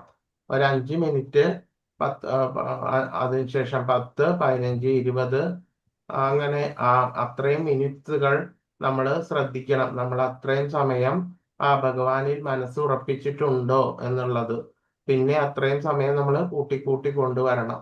അപ്പോൾ ഇവിടെ പ്രാധാന്യമായിട്ട് പറയുന്നത് മറ്റു വിഷയങ്ങളിൽ നിന്ന് മനസ്സിനെ വ്യതിചലിച്ചും കൊണ്ട് ജപത്തിലൂടെയോ ധ്യാനത്തിലൂടെയോ ഏത് തന്നെയാണെങ്കിലും ഭഗവാനെ കൃത്യമായിട്ടും ഭഗവതിനെ മുഴുവനായിട്ടും മനസ്സ് സമർപ്പിക്കുക, എന്നിട്ട് ജപിക്കുക. ഇതാണ് ധ്യാനമായിട്ട് വരുന്നത്. എങ്ങനെയാണ് ധ്യാനം എന്ന് പറഞ്ഞാല് എന്താണ് വളരെ ശ്രദ്ധയോട് കൂടിയിട്ട് നമ്മൾ ഒരു പ്രവൃത്തി ചെയ്യുമ്പോൾ എന്തായിരിക്കും ആ ആ പ്രവൃത്തിയിൽ നമ്മളുടെ ശ്രദ്ധയും മനസ്സും എല്ലാം ഒഴുകുന്നു അല്ലേ പറയൂ. അതെ. അതെ. അതെ. ഒരു പ്രവൃത്തി നമ്മൾ ചെയ്തുകൊണ്ടിരിക്കുകയാണ്. അപ്പോൾ ആ പ്രവൃത്തി വളരെ ശ്രദ്ധിച്ചും അതിൽ തന്നെ മുഴുവനും എന്താണ് മനസ്സും എല്ലാം സ്ഥിതി ചെയ്തിട്ട് നമ്മൾ വളരെ ആസക്തിയോട് കൂടിയിട്ട് നമ്മൾ ആ പ്രവൃത്തിയിൽ മുഴുകിയാണ്. അപ്പോൾ ഈ കുളത്തിന്റെ കരയിലോ അല്ലെങ്കിൽ നദിക്കരയിലോ ഒക്കെ മുക്കുവന്മാര് മീൻ പിടിക്കുവാൻ വേണ്ടിയിട്ട് വളരെ ശ്രദ്ധിച്ച് ഇരിക്കുന്നത് കാണാം. അവര് അതിനു വേണ്ടിയിട്ട് ആ ലക്ഷ്യം കാണുവാൻ വേണ്ടിയിട്ട് ആ മീൻ ലഭിക്കുവാൻ വേണ്ടിയിട്ട് വളരെ ശ്രദ്ധിച്ച് ഇങ്ങനെ ഇരിക്കുന്നത് കാണാം. അപ്പോ അത് തന്നെ ആ ഒരവസ്ഥ തന്നെയാണ് ധ്യാനം എന്ന് പറഞ്ഞാല്. അവിടെ എന്താണ് ഭൗതികമായിട്ടുള്ള ഒരു ലക്ഷ്യത്തിന് വേണ്ടിയിട്ടാണ് പ്രവർത്തിക്കുന്നത്. നമ്മളാണെങ്കിൽ അതീന്ദ്രിയമായിട്ട് ആ ഭഗവാനെ മാത്രം ലക്ഷ്യം വയ്ക്കുന്നു എന്നുള്ള ആ വ്യത്യാസം മാത്രമേ ഉള്ളൂ. അപ്പോൾ ഏതൊരു പ്രവൃത്തി ചെയ്യുമ്പോഴും ശ്രദ്ധയോടുകൂടിയിട്ട്, അതായത് ആ ഭഗവത് പ്രവൃത്തി ആ ഭഗവാന്റെ തിരുനാമോച്ചാരണം ചെയ്യുമ്പോൾ ആ ഭഗവാനെ ലഭിക്കുവാൻ, ഭഗവാന് സമർപ്പണം ചെയ്യുവാൻ വേണ്ടിയിട്ട് ആ ഭഗവാന്റെ നാമം, രൂപം, ഗുണം ഏത് വേണമെങ്കിലും നിങ്ങൾക്ക് ഏതാണ് എളുപ്പം എന്നുണ്ടെങ്കിൽ അത് ചെയ്യുക. അങ്ങനെ അതിൽ സ്ഥിരമായിട്ട് മനസ്സ് ഉറപ്പിച്ചും കൊണ്ട് ആ നിരർഗളമായിട്ട് ആ ഭഗവത് സ്മരണം ചെയ്യുമ്പോൾ അത് ധ്യാനമായിട്ട് മാറുന്നു. അപ്പോൾ ആ ധ്യാനത്തെക്കാൾ വിശിഷ്ടമാണ് കർമ്മഫലങ്ങളെല്ലാം ത്യജിക്കൽ. എന്ന് പറഞ്ഞാല് ധ്യാനത്തെക്കാളും വിശിഷ്ടം നമ്മൾ ചെയ്യുന്ന ആ ഭൗതിക കർമ്മങ്ങളെല്ലാം ആ ഫലം ആസക്തിയില്ലാതെ ആ നിയതമായിട്ടുള്ള പ്രവർത്തികൾ ആ ഭഗവത് സ്മരണയോടുകൂടിയിട്ട് ചെയ്തു തീർക്കൽ ഈ ധ്യാനത്തിനേക്കാളും ഉത്തമമാണ് എന്ന് പറയുന്നു. എന്തെന്നാൽ ത്യാഗത്താൽ മനഃശാന്തി ലഭിക്കും. അപ്പോൾ വളരെ വളരെ അധികം ആസക്തിയോട് കൂടിയിട്ട് പലവിധ ആഗ്രഹങ്ങളും കെട്ടുപാടുകളും നമ്മളിലേക്ക് എത്തിച്ചേരുമ്പോൾ അത്രയും കുറഞ്ഞ സമയത്തെ മാത്രമേ നമുക്ക് ആ ഭഗവത് സ്മരണയും ചിന്തയും ആ ജപവും എല്ലാം നടക്കുന്നുള്ളൂ. എന്താണ് കാരണം? അത്തരത്തിലുള്ള ആ ആസക്തികൾ, ആ കർമ്മഫലങ്ങൾ എല്ലാം തന്നെ മനസ്സിനെ ബാധിച്ചിട്ട് നമ്മൾക്ക് ആ ഭഗവാന്റെ തിരുനാമാചരണത്തിലും ആ നവവിധ ഭക്തിയിലും എല്ലാം ശ്രദ്ധ കുറയുന്നു. അതുകൊണ്ട് ശരിയായിട്ടുള്ള ആ ത്യാഗത്താൽ മാത്രമേ മനഃശാന്തി ലഭിക്കുകയുള്ളൂ. അപ്പോൾ ഈ ത്യാഗം എന്താണ്? ശരിയായിട്ടുള്ള ത്യാഗം ഭഗവത് നാമ ഉച്ചാരണം കൊണ്ടും ആ തലത്തിലേക്ക് എത്തുവാൻ സാധിക്കുന്നു. അപ്പോൾ ആവശ്യമില്ലാത്ത ആഗ്രഹങ്ങളെല്ലാം തന്നെ ഉപേക്ഷിച്ച് നമ്മൾക്ക് വളരെയധികം എന്താണ് ഞാൻ ഒരു ഉപമ പറയാണ്. ഒരാള് പഴയ കാലത്തൊക്കെ ഈ വൈകിട്ട് ഉള്ള സമയങ്ങളില് എന്തുണ്ടാവും? ഈ നാടകങ്ങൾ ഒക്കെ ഉണ്ടാവും ഇല്ലേ? വൈകിട്ട് അമ്പലത്തിലെല്ലാം ഉത്സവ സമയത്തെല്ലാം ഉണ്ടാവില്ലേ? ഉണ്ടാകും. അപ്പോൾ ഒരാള് ഇങ്ങനെ ഇപ്പൊ അതുമാതിരി പഴയ കാലത്ത് ഈ പുരാണ കഥകളുള്ള ഹരിശ്ചന്ദ്ര അങ്ങനത്തെ നാടകങ്ങളെല്ലാം ഇങ്ങനെ കാണും. അപ്പൊ ഇവര് എന്ത് ചെയ്യും? പഴയ കാലത്തൊക്കെ ആണെങ്കിൽ ഈ പായയും ഈ കമ്പിറാന്തലും ഇതൊക്കെ കൊണ്ട് ഇവര് ആ ക്ഷേത്രത്തിലേക്ക്, അമ്പലത്തിലേക്ക് നടന്നു പോകും വൈകിട്ട്. അപ്പൊ ചിലപ്പോ ചിലവരാണെങ്കിൽ വളരെ ദൂരത്തുനിന്ന് വരും. അപ്പൊ അങ്ങനെ വരികയാണെങ്കിൽ അവരുടെ കയ്യില് മറ്റ് കുറെ പെട്ടിയും സാധനങ്ങളും ഇതെല്ലാം ഉണ്ടാവും. അപ്പോ ക്ഷേത്രത്തില് ദർശനം ചെയ്യുകയും വേണം, ഇത് കാണുകയും വേണം. അപ്പോ അവരത് ഇങ്ങനെ കൊണ്ടുവന്നിട്ട് ഈ സാധനങ്ങളെല്ലാം വളരെ അധികം കൂടുതലായിട്ട് വന്ന കാരണം കൊണ്ട് ഇത്രയും പദാർത്ഥങ്ങളും കാര്യങ്ങളും എല്ലാം ഈ ഈ നടക്കുന്ന അഥവാ ഈ നാടകം നടക്കുന്ന സ്ഥലത്ത് കൊണ്ടുവച്ച് അതെല്ലാം ശ്രദ്ധിക്കുവാൻ വേണ്ടി വളരെയധികം വിഷമിക്കുന്നു. ഇത്രയധികം പദാർത്ഥങ്ങളും കാര്യങ്ങളും ഒക്കെ കൂടി കൊണ്ടുവരികയാണ് ചെയ്യുന്നത്. അപ്പൊ റാന്തലൊക്കെ ഉണ്ടെങ്കിൽ പൊട്ടാണ്ട് നോക്കണം. മറ്റ് ഭക്ഷണ സാധനങ്ങളെല്ലാം എടുത്തു വെക്കണം എല്ലാം. അപ്പോ വസ്ത്രങ്ങൾ ഉണ്ടെങ്കിൽ അത്. അപ്പോൾ ഇതെല്ലാം കാരണം കൊണ്ട് ശരിയാവണ്ണം അത് സൂക്ഷിക്കണം എന്നുള്ളത് കൊണ്ട് നമുക്ക് ആ ശരിയാവിധം നാടകം കാണാൻ വേണ്ടിയിട്ട് സാധിക്കില്ല. അപ്പൊ ചിലരെന്താകട്ടെ അതിന്റെ അടുത്തുള്ള സത്രത്തിൽ പോയിട്ട് ആ സാധനങ്ങളെല്ലാം എടുത്തിട്ട് അവിടെ കൊണ്ടുവയ്ക്കും. എന്നിട്ട് ആ രണ്ട് കൈയും ഒറ്റൊന്നും വസ്തുക്കളൊന്നുമില്ല നമ്മുടെ കയ്യില്. എന്നിട്ട് ശരിയാവണ്ണം നല്ല സുഖമായിട്ട് നാടകം കണ്ടിട്ട് തിരിച്ച് ആ സത്രത്തിൽ പോയിട്ട് നല്ല സുഖമായിട്ട് കിടന്ന് ഉറങ്ങുകയും ചെയ്യും. അങ്ങനെ രണ്ട് തരത്തിലുള്ള ആൾക്കാരുണ്ട്. അപ്പൊ അതുപോലെ തന്നെ നമ്മൾ ഈ ലോകത്തിലേക്ക് വരുമ്പോൾ നമ്മൾ എന്താണ് ഒരു തരത്തിലുള്ള കർമ്മബന്ധങ്ങൾ ഉണ്ടെങ്കിൽ പോലും ആ ശിശു പ്രായത്തില് നമ്മൾക്ക് ഒരു തരത്തിലുള്ള ആ ചിന്തകളോ ഒന്നും തന്നെ നമ്മളെ അലട്ടുന്നില്ല. അപ്പോൾ ഭാവിയിൽ എന്താകും, എങ്ങനെയാകും, ഏത് രീതിയിലാകും എന്നുള്ളതൊന്നും ഇല്ല. അപ്പോൾ അതുപോലെ തന്നെ അത് സഹജമായിട്ട് നമ്മൾക്ക് കിട്ടിയിട്ടുള്ളതാണ്. അപ്പോൾ അതുകൊണ്ട് നമ്മൾ ആ ശരിയായിട്ടുള്ള കർമ്മങ്ങൾ, നിയത കർമ്മങ്ങൾ എല്ലാം തന്നെ ആ ഭഗവാനിൽ അർപ്പിക്കുകയാണെങ്കിൽ നമ്മൾക്ക് ഇത്തരത്തിലുള്ള വിഷമതകൾ ഒന്നും തന്നെ നേരിടുന്നില്ല. എല്ലാ പദാർത്ഥങ്ങളും വസ്തുക്കളും എല്ലാം തന്നെ ആ ഭഗവത് നിശ്ചയം, ഭഗവത് അർപ്പണത്തിൽ നടക്കുന്നു എന്നുണ്ടെങ്കിൽ അതാണ് ശരിയായിട്ടുള്ള എന്താണ് ത്യാഗം എന്ന് പറയുന്നത്. അപ്പോൾ ആ ശരിയായിട്ടുള്ള ത്യാഗം നടക്കുമ്പോൾ നമ്മൾക്ക് ആ നിരർഗളമായിട്ട് ആ ഭഗവാനെ ധ്യാനിക്കുകയും ജപിക്കുവാനും സാധിക്കുന്നു. അല്ലാത്ത പക്ഷം ഉള്ള ആളുകൾ എന്ത് ചെയ്യുന്നു, ആ ഭൗതികമായിട്ടുള്ള പ്രവൃത്തികളിൽ ആസക്തനായിട്ട് എന്ത് ചെയ്യും, ആ ഭഗവാന്റെ സുന്ദരമായിട്ടുള്ള ആ രൂപത്തെ ഓർക്കാനോ ധ്യാനിക്കാനോ സാധിക്കാതെ ഈ ലോകം വിട്ട് പോകേണ്ടി വരും. അതുകൊണ്ടാണ് പറയുന്നത് ശരിയായിട്ടുള്ള ത്യാഗം, ആ പ്രവൃത്തികളിലുള്ള ത്യാഗം, അതായത് എല്ലാം തന്നെ ആ ഭഗവാനിൽ അർപ്പിച്ചും കൊണ്ട് എല്ലാ അവസ്ഥകളിലും നമ്മൾക്ക് വരുന്ന ഏത് നല്ല അവസ്ഥയായിക്കോട്ടെ ചീത്ത അവസ്ഥയായിക്കോട്ടെ ഏത് തന്നെ ആയിക്കോട്ടെ ഏത് അവസ്ഥയും ഭഗവാനിൽ അർപ്പിച്ചുകൊണ്ട് ആ നിശ്ചിന്തമായിട്ട് ആ ഭഗവാനെ സ്മരിക്കുവാനും സേവിക്കുവാനും ജപിക്കുവാനും സാധിക്കുക എന്നതാണ് ഒരു ജീവിതത്തിലെ, ഒരാളുടെ ജീവിതത്തിലെ സുന്ദരമായിട്ടുള്ള അവസ്ഥ എന്ന് പറയുന്നത്.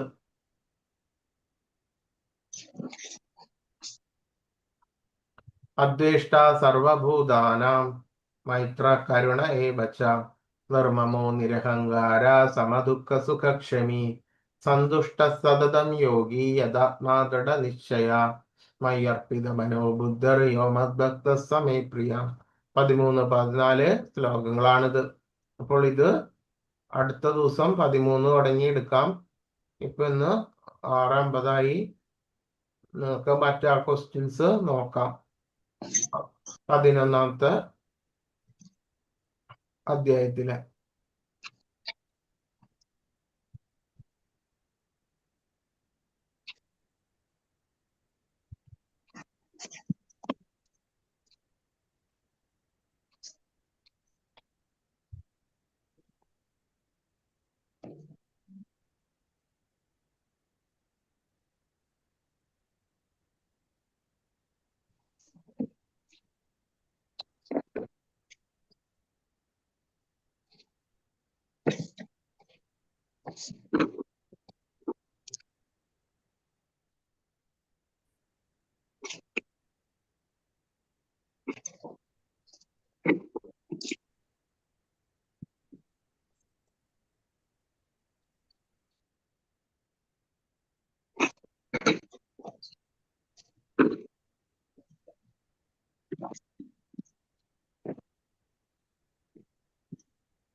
ഒന്നാമത്തെ 11-ാമത്തെ അധ്യായത്തിലെ 1-ാമത്തെ ക്വസ്റ്റ്യൻ. ഭഗവാന്റെ വിശ്വവ്യാപ്തമായിട്ടുള്ള രൂപം എങ്ങനെയായിരുന്നു അർജുനനെ കാണാനായത്? രൂപം വിവരിക്കുക. പറയൂ.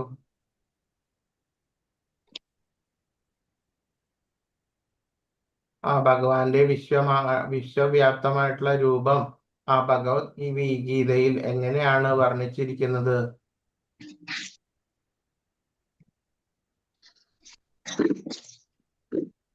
ആയിരം സൂര്യന്മാർ ഒരേ സമയം ഉദിക്കുകയാണെങ്കിൽ ഉള്ള പ്രകാശത്തിന് തുല്യമായിട്ട് ഉം. പിന്നെ എണ്ണമറ്റ മുഖങ്ങളും കണ്ണുകളും ആ എണ്ണമറ്റ അത്ഭുത ദൃശ്യങ്ങളും ആ അനേകം ദിവ്യാഭരണങ്ങളാൽ പൂരിതമായിരിക്കുന്ന ആ അതെ ഇനി മൂലം ആ കഴിവ് ആ ഹരേ അതെ കൃഷ്ണ പ്രഭു. ഹരേ കൃഷ്ണ പ്രഭു. ആ പറയൂ. അത് എങ്ങനെയാണ് കാണാനായതെന്നല്ലേ ക്വസ്റ്റ്യൻ? അപ്പൊ ദിവ്യ ചക്ഷുഷല്ലേ? ആ രൂപം വിവരിക്കാൻ പറഞ്ഞിട്ടുണ്ട് എങ്ങനെയാണെന്നുള്ളത്. എങ്ങനെയാണ് കാണാനായത് രൂപം വിവരിക്കുക. അപ്പം ദിവ്യ ചക്ഷുഷല്ല അവിടെ ആൻസർ അല്ലേ? ആ ദിവ്യചക്ഷുസ് ഉണ്ട്. ദിവ്യചക്ഷുസ് കൊടുത്തത് കൊണ്ടാണ് ഈ രൂപം ദർശിക്കുക. അർജുനന് കാണാനായത് ആ ഇപ്പം രൂപം ദിവ്യചക്ഷുസ്. കാണാനായതെന്ന് പറയുമ്പോ രൂപം വർണ്ണിക്കാനല്ലേ പറയുന്നത്? അർജുനൻ കണ്ട രൂപം. ദിവ്യചക്ഷുസ് കൊടുത്തു. അപ്പൊ ആ ദിവ്യചക്ഷുസ് കൊടുത്തത് കൊണ്ട് ആ ഭഗവാന്റെ ആ രൂപം വിവരിക്കുവാനാണ് പറയുന്നത്. ഓക്കെ പ്രഭു. അപ്പോൾ ആദ്യം പറയാ ഭഗവാൻ ഒരു ദിവ്യമായിട്ടുള്ള ചക്ഷുസ് അർജുനന് കൊടുത്തു. അതിനുശേഷമാണ് ഭഗവാന്റെ വിശ്വരൂപം അർജുനൻ ദർശിച്ചത്. അത് ആ വിശ്വവ്യാപ്തമായിട്ടുള്ള ആ രൂപത്തിന്റെ ആ വർണ്ണനയാണ് ഇപ്പോൾ ഒരു മാതാജി ഇപ്പൊ ആദ്യം പറഞ്ഞത്. ആ അപ്പോൾ ഇത് അതിനോടൊപ്പം ചേർത്തിട്ട് പറയുക. ആ ഉഗ്രമൂർത്തിയായി മാറിയ ആ കാലസ്വരൂപന്റെ ദൈത്യം എന്തായിരുന്നു? കുരുക്ഷേത്രത്തിലെ പാണ്ഡവരൊഴികെ മറ്റെല്ലാരെയും നിഗ്രഹിക്കുക. ആ അതെ. അപ്പോൾ ആ ധർമ്മത്തിന് എപ്പോൾ ഗ്ലാനി സംഭവിക്കുമോ അപ്പോൾ ആ ധർമ്മം എപ്പോഴൊക്കെ ഉയർന്നു വരുമ്പോഴോ അപ്പോഴൊക്കെ എന്താണ് ആ ഭഗവാൻ അവരെ നശിപ്പിക്കുന്നതിന് വേണ്ടിയിട്ട് ആ കാലസ്വരൂപം എടുത്ത് വന്നിട്ടുള്ളതാണ്. അപ്പൊ അതുകൊണ്ട് ആ ഉഗ്രമൂർത്തിയായിട്ടുള്ള മാറിയ ആ കാലസ്വരൂപത്തിന്റെ ദൈത്യം എന്താണ്? അധർമ്മത്തെ ഹനിക്കുക എന്നുള്ളതാണ്. അതാണ് ആ ദൈത്യം. ആ കുരുക്ഷേത്ര യുദ്ധത്തിലുള്ള ആ അധർമ്മത്തെ അവിടുത്തെ ഭൂമിയിലുള്ള അധർമ്മത്തെ ഹനിക്കുക, അവരെ അധർമ്മികളെ കൊന്നൊടുക്കുക എന്നതാണ് ആ കാലസ്വരൂപന്റെ ദൗത്യം. അർജുനൻ എന്തിനാണ് ശ്രീകൃഷ്ണനോട് മാപ്പ് ചോദിക്കുന്നത്? അപ്പോ നിങ്ങളുടേതായിട്ടുള്ള വാക്കുകളിൽ ഇതൊക്കെ എഴുതിയാൽ മതി കേട്ടോ. ഒന്നാമത്തെ ക്വസ്റ്റ്യനും രണ്ടാമത്തെ ക്വസ്റ്റ്യനും. ഇപ്പൊ അർജുനൻ എന്തിനാണ് ശ്രീകൃഷ്ണനോട് മാപ്പ് ചോദിക്കുന്നത്? എന്തിനാണ്? അർജുനൻ ഭഗവാനടുത്ത് തമാശ രൂപത്തിലൊക്കെ സംസാരിക്കുകയും കളിയാക്കുകയൊക്കെ ചെയ്തിട്ടുണ്ട്. ഒരേ കിടക്കയിൽ കിടന്നിട്ടുണ്ട്. ഇത്രത്തോളം മഹത്വം ഉണ്ടെന്നറിയാതെ അതെ. അപ്പോ ഭഗവാൻ സുഹൃത്തെന്ന നിലയിലും അതെ അതെ അതെ. അപ്പോൾ ഭഗവാനോട് ഒരു സുഹൃത്ത് എന്ന രൂപേണയാണ് ആര് പെരുമാറിയിരുന്നത്? അർജുനൻ പെരുമാറിയിരുന്നത്. അപ്പോൾ അതിൻ്റെതായിട്ടുള്ള ആ ബഹുമാനക്കുറവ്, ആ സുഹൃത്ത് എന്ന് പറയുമ്പോൾ വളരെ ഫ്രീ ആയിട്ട് നമ്മൾ ഇടപെടും ഒരു സുഹൃത്തിനോട്. അപ്പോൾ അതിൻ്റെതായിട്ടുള്ള ആ ബഹുമാനക്കുറവിനോടാണ് അതുകൊണ്ടാണ് ശ്രീകൃഷ്ണനോട് മാപ്പ് ചോദിക്കുന്നത്. അത് നിങ്ങളുടേതായിട്ടുള്ള വാക്കുകളിൽ എഴുതാം. ഭഗവാന്റെ സർവജ്ഞത്വം എങ്ങനെയാണ് അർജുനൻ ഇവിടെ പ്രസ്താവിക്കുന്നത്?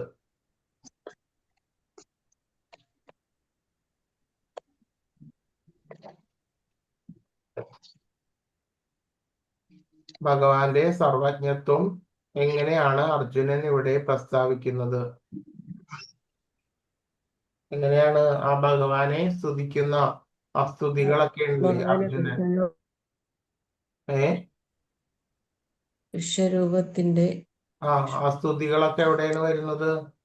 ആ ഭഗവാനെ സ്തുതിക്കുന്ന അർജുനൻ അതിന്റെ ആ അവസ്ഥ, അതിലാണ് ആ ഭഗവാന്റെ സർവജ്ഞത്വമെല്ലാം അർജുനൻ പറയുന്നത്.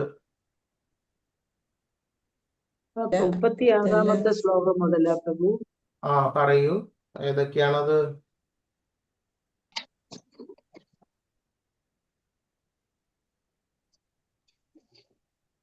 ഏതൊക്കെയാണ്?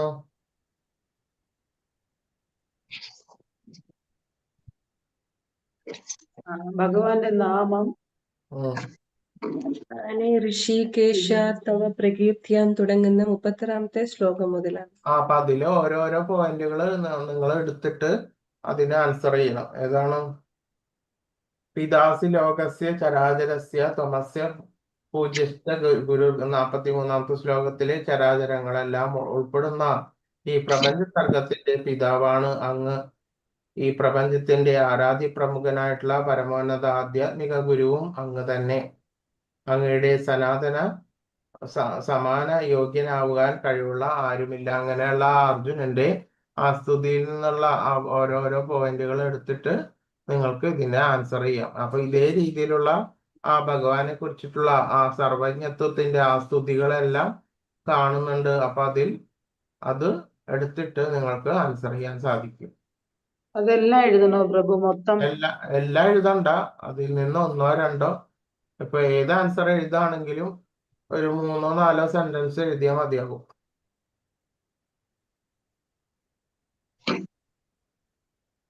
അപ്പൊ നിങ്ങളത് എടുക്കുക, നോട്ട് ചെയ്യുക.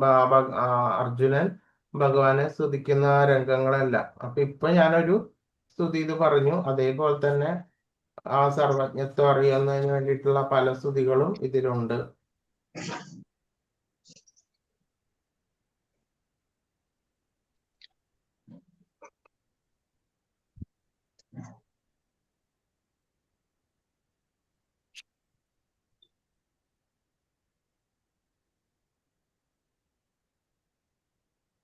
അടുത്തത് എന്താ? തസ്മാത് പ്രണമ്യ 44-ാമത്തെ ശ്ലോകം. തസ്മാത് പ്രണമ്യ പ്രണിധായ കായം പ്രസാദയേ ത്വാമഹമീശമീഡ്യം പിതേവ പുത്രസ്യ സഖേവ സഖ്യു പ്രിയ പ്രിയായ അർഹസി ദേവസോടു.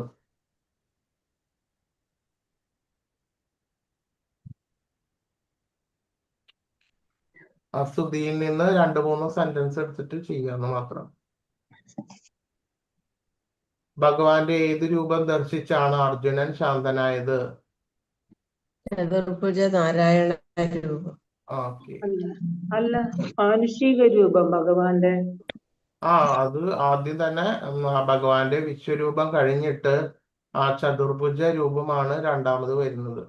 അത് കഴിഞ്ഞിട്ട് പിന്നെയാണ് എന്താണ് ഭഗവാൻ കൃഷ്ണന്റെ ആ ദ്വിഭുജ രൂപം ശരിയായിട്ടുള്ള നിലയില് കാണിച്ചു കൊടുക്കുന്നത്. ആ ദ്വിഭുജ രൂപം കണ്ടിട്ടാണ് അർജുനന് ശാന്തമാകുന്നത്.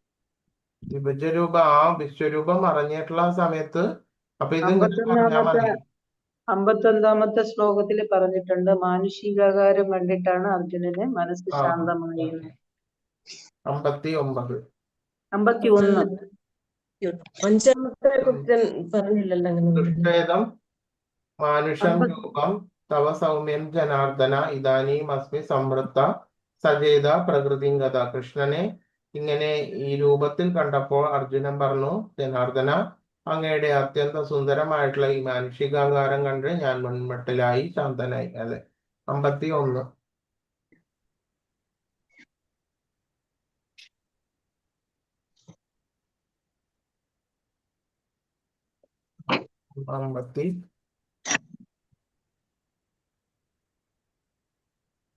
അമ്പത്തഞ്ച് ശ്ലോകം വരെ ഉള്ളൂ. 51-ാമത്തെ ശ്ലോകമാണ്.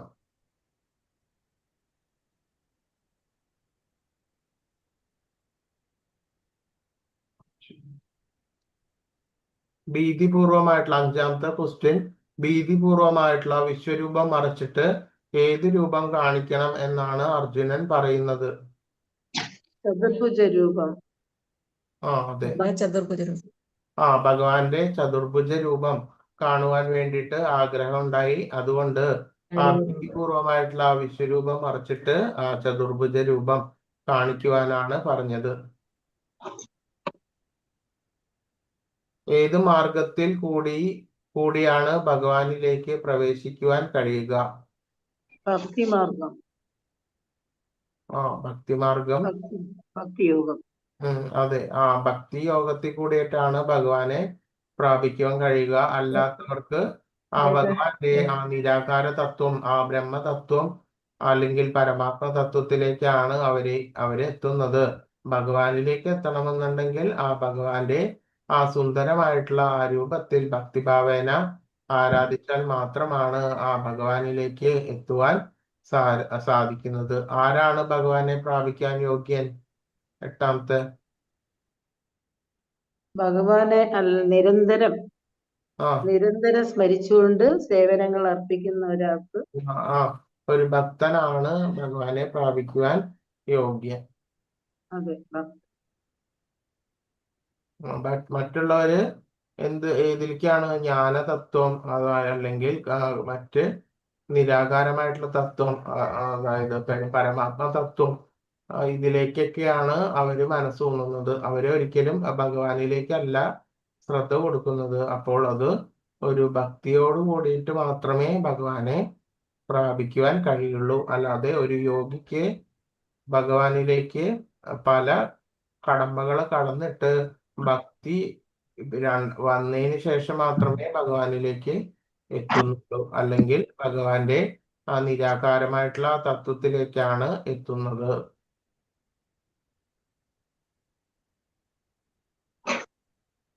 ഹരേ കൃഷ്ണ. അപ്പൊ എല്ലാവരും നോട്ട് ചെയ്തു എന്ന് വിചാരിക്കുന്നു.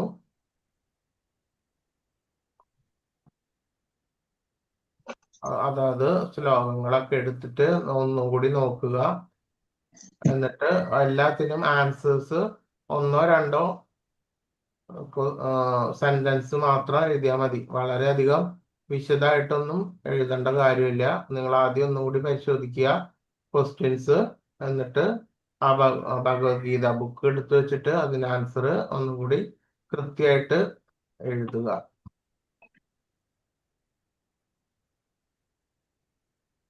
ഹരേ കൃഷ്ണ. വേറെ എന്താ? വാഞ്ചാകൽപതരുഭ്യശ്ച കൃപാ സിന്ധുഭ്യേവ ച പതിതാനാം പാവനേഭ്യോ വൈഷ്ണവേഭ്യോ നമോ നമഃ. അനന്തകോടി വൈഷ്ണവവൃന്ദ കി ജയ്. ശ്രീല പ്രഭുപാദ് കി ജയ്. ഹരേ കൃഷ്ണ. ഹരേ കൃഷ്ണ.